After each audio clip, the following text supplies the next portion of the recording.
আচ্ছা, এই ভিডিওটি ইনভেস্টিং পারপাস এবং অবশ্যই লং টাইম ইনভেস্টরদের জন্য। তো এই ভিডিওতে 4টি স্টকের পরিচয় করে দেওয়া হবে যারা ডিফেন্স সেক্টরে কাজ করে। তো আপনারা জানেন যে ডিফেন্স সেক্টরটা কিন্তু প্রচণ্ড একটা গতি দিয়েছে এবং দিচ্ছেও, বর্তমানেও দিচ্ছে। তো কিছুদিন ধরে কিন্তু একটু স্লো ডাউন চলছে। তো এরকম কিন্তু চলতেই থাকে মার্কেটে, যে একটা প্রচণ্ড গতি, তারপরে একটা কারেকশন বা কনসলিডেশন ফেজ, তারপরে আবার গতি।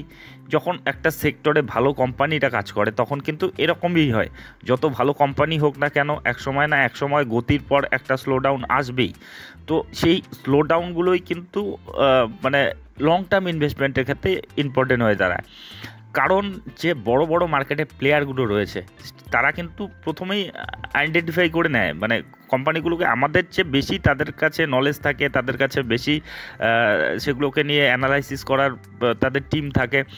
তারা কিন্তু আগেই আমাদের চেয়ে অনেক বেশি এগিয়ে থাকে। তো তারা একেবারে নিচু লেভেলে ঢুকে পড়ে যখন একেবারে প্রাথমিক অবস্থায় থাকে বা কোনো ভালো কোম্পানি সেরকম নিচু দামে থাকে, তখনই কিন্তু ঢুকে পড়ে। যখন সেটা আস্তে আস্তে পপুলার হয়, সেটার মধ্যে মানে রিটেল ইনভেস্টাররা এন্ট্রি মারা শুরু করে এবং বড় রিটার্ন একটা হয়ে যায়, তখন সেই পজিশনে কিন্তু তারা একটা প্রফিট বুকিং করেই। সে যে কেউ হোক মার্কেটে প্রফিট বুকিং করবেই, সে যত বড় প্লেয়ারই হোক না কেন। তারপরে প্রফিট বুকিং করার পর কিন্তু একটা স্লো ডাউন বা কনসলিডেশন ফেজ কিন্তু চলে আসে। প্রফিট বুকিংয়ের জন্যই তো এই কারেকশনগুলো হয়। তো এই কারেকশনগুলো তারপরে একটা কনসলিডেশন ফেজ চলে। আর যারা এই গতি দেখে, বিশেষ করে রিটেল ইনভেস্টাররা যারা একেবারে পিকে কিনে থাকে, তারাও কিন্তু ধীরে ধীরে মানে সেটা এই কনসলিডেশন ফেজগুলো কোনোটা 6 মাস, 1 বছর, 2 বছর, 3 বছর এরকমও কিন্তু হতে পারে। আমার মনে আছে যে 2021-এর পরপরই আইএসসিটিসি 1.5 মাসে টাকা ডবল করে দিয়েছিল, মানে সেরকম একটা পারফরমেন্স দিয়েছিল। সে সময় সেটা প্রচণ্ড হিট ছিল, প্রতিদিন 5%, 10% করে র্যালি দিত। তো সেই যে 6,000 টাকার লেভেলটি পার করেছিল, মানে এখন তো স্প্লিট হয়েছে, স্প্লিট হওয়ার পরে সেটা এখন কম দামে রয়েছে, 1,000 টাকার কাছাকাছি, 1:5 হারে স্প্লিট হয়েছিল।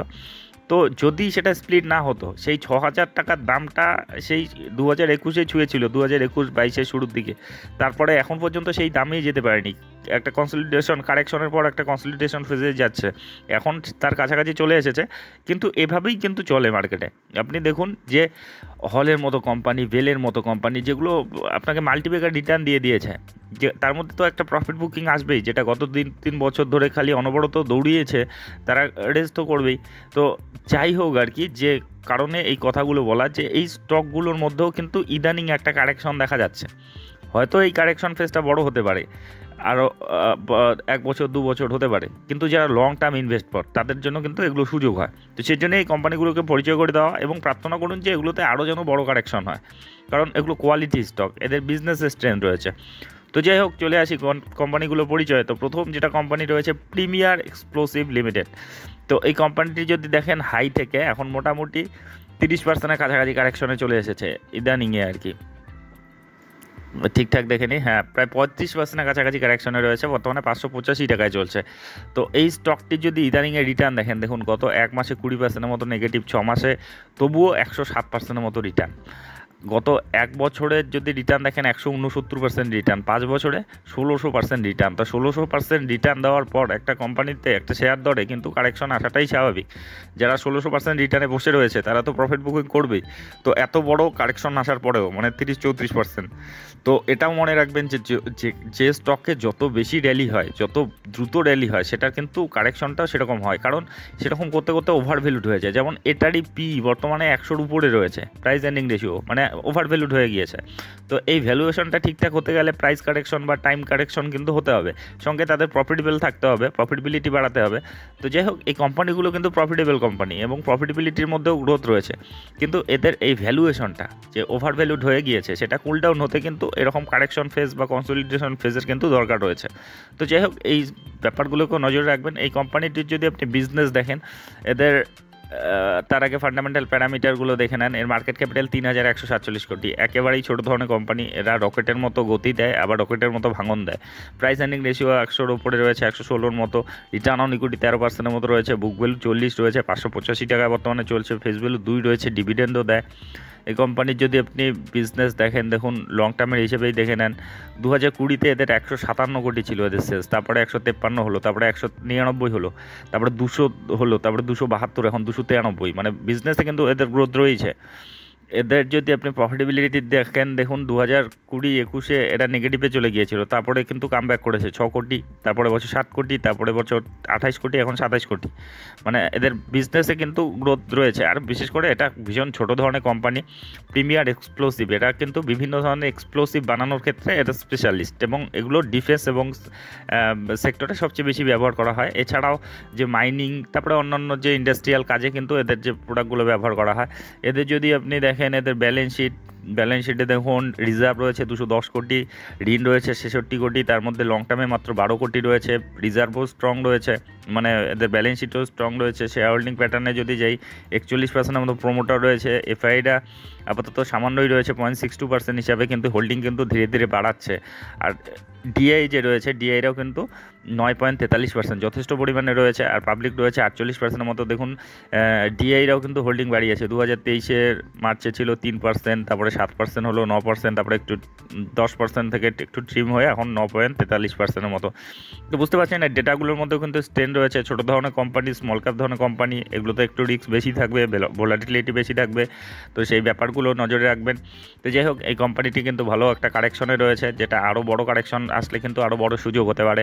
আচ্ছা, এরপরে আর একটা কোম্পানি অ্যাপোলো মাইক্রোসিস্টেম লিমিটেড। তো এই কোম্পানিটিকে দেখুন 5 বছরে 1100%-এর মতো রিটার্ন দিয়েছে। মানে এই ধরনের কোম্পানিগুলোতে একটা হুজুগ আসে, একটা স্টকে, মানে স্টকেই হোক, একটা সেক্টরেই হোক, এরকম কিন্তু একটা সময় আসে যখন সেগুলো প্রচণ্ড গতি দেয়।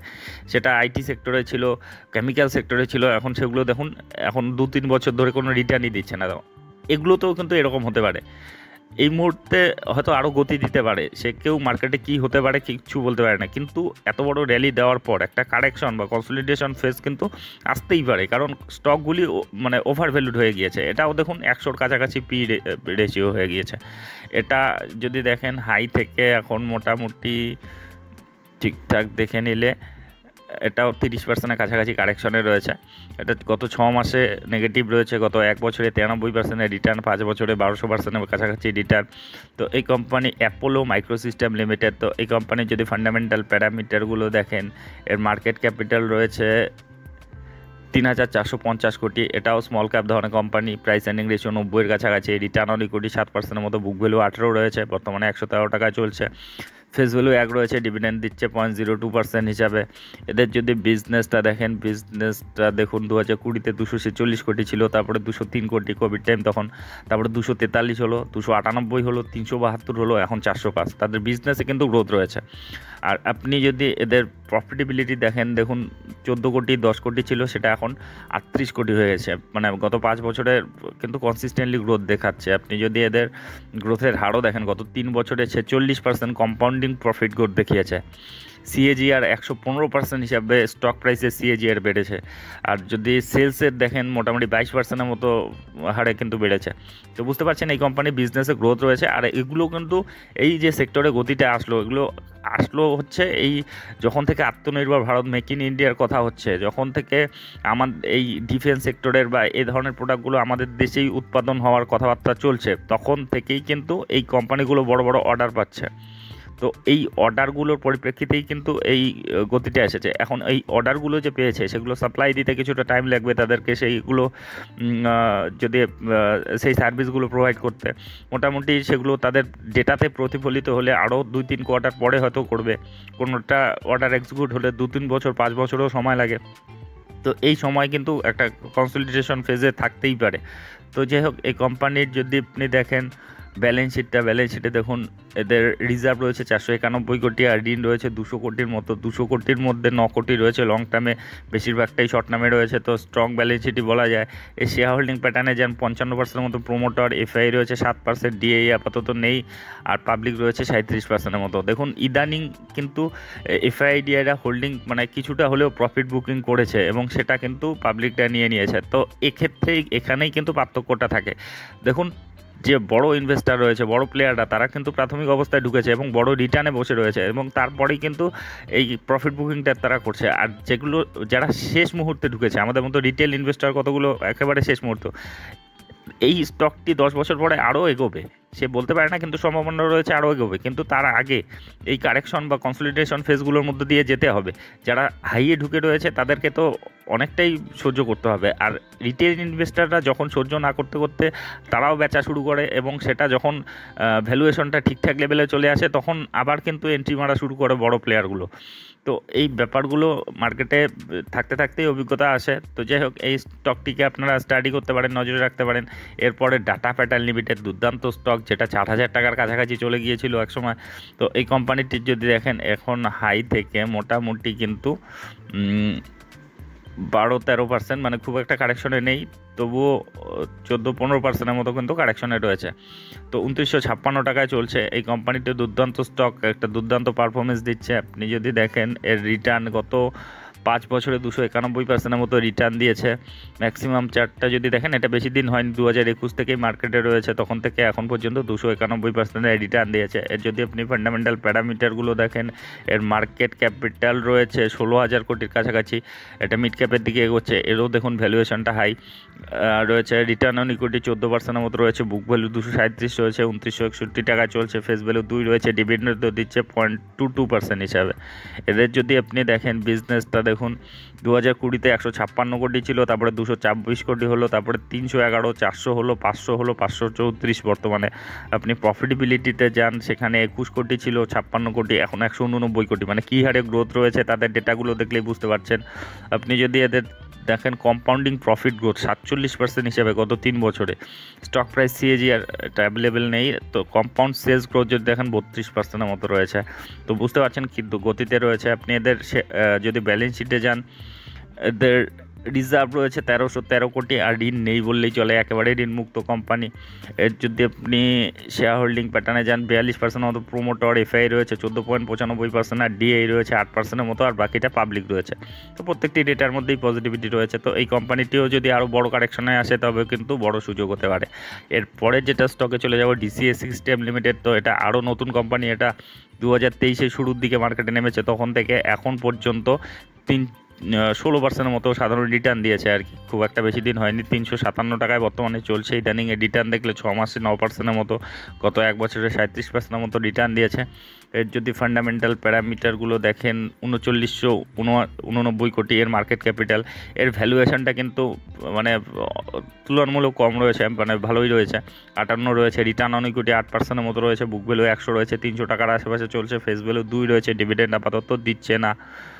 এদের যদি দেখুন 2021-এ এদের সেলস হতো 641 কোটি, সেটা এখন 1423 কোটি, মানে কী হারে বাড়াচ্ছে। আপনি প্রফিটেবিলিটি দেখুন, 30 কোটি ছিল, সেটা এখন 68 কোটি, প্রায় দ্বিগুণ করে ফেলেছে এই 3-4 বছরে। আপনি যদি এদের 3 বছরে কম্পাউন্ডিং প্রফিট গ্রোথ দেখেন, 32% করে কিন্তু প্রফিট গ্রোথ দেখিয়েছে, আর সেলস গ্রোথ 30% করে দেখিয়েছে।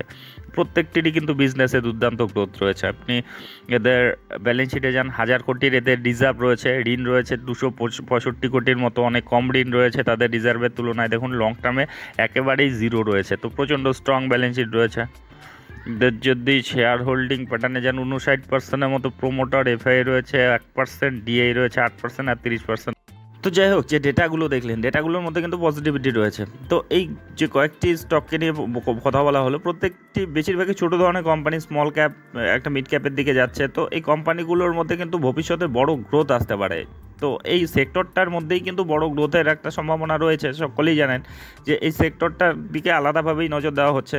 আগে যেগুলো আলাদা অন্য দেশ থেকে আমাদের আনতে হতো, সেগুলো আমাদের দেশেই যাতে তৈরি হয়, এর ক্ষেত্রে সরকার পদক্ষেপ নিচ্ছে, ইনিশিয়েটিভ দিচ্ছে, পিএলআই স্কিম দিচ্ছে। তো এই কোম্পানিগুলোর মধ্যে কিন্তু ভবিষ্যতে গ্রোথ আসতে পারে, আর এগুলো এখন কারেকশনে চলছে। আর এই কারেকশনগুলো আরও বড় হলে কিন্তু সেটা আরও ভালো হবে, কারণ এগুলো ওভার ভ্যালুড, এখনও ওভার ভ্যালুড রয়েছে। এবং এটা তো বলা যায় না যে এগুলো হয়তো আরও র্যালি দেবে, এই অবস্থা থেকেও আরও র্যালি দিতে পারে, কিন্তু যদি লজিকে আপনি ভাবেন, একটা কারেকশন বা কনসলিডেশন ফেজের কিন্তু দরকার রয়েছে, আর সেগুলোই কিন্তু লং টার্ম ইনভেস্টরের জন্য সুযোগ হতে পারে। সেই জন্য এই কোম্পানিগুলোকে পরিচয় করে দেওয়া হলো। তো যাই হোক, এগুলো পরিচয় হিসেবেই থাকে আর কি, এগুলো স্টাডি পারপাসে থাকে, এগুলো কোনো ধরনের রিকমেন্ডেশন নয়। কারণ শেয়ার বাজারে আমি কোনো বিশেষজ্ঞ নই, কিংবা সেবি রেজিস্টার্ড অ্যানালিস্টও নই। আমি যা দেখছি, শিখছি, অনুভব করছি, সেগুলোই আপনাদের সঙ্গে শেয়ার করছি। আর আপনি যখন ইনভেস্টমেন্ট করতে যাবেন, আরও ডিপলি অ্যানালাইসিস করবেন। আপনার যে ফিনান্সিয়াল অ্যাডভাইজার রয়েছে তাদের উপদেশ নেবেন, আর অবশ্যই রিস্ক ম্যানেজমেন্ট ঠিকঠাক রেখে তবে কিন্তু ইনভেস্টমেন্টের কথা ভাববেন। তো যাই হোক, ভিডিওটি শেষ পর্যন্ত দেখার জন্য ধন্যবাদ। আর এই স্টকগুলো সম্বন্ধে আপনাদের কি মতামত অবশ্যই কমেন্ট বক্সে লিখে জানাবেন। তো ধন্যবাদ।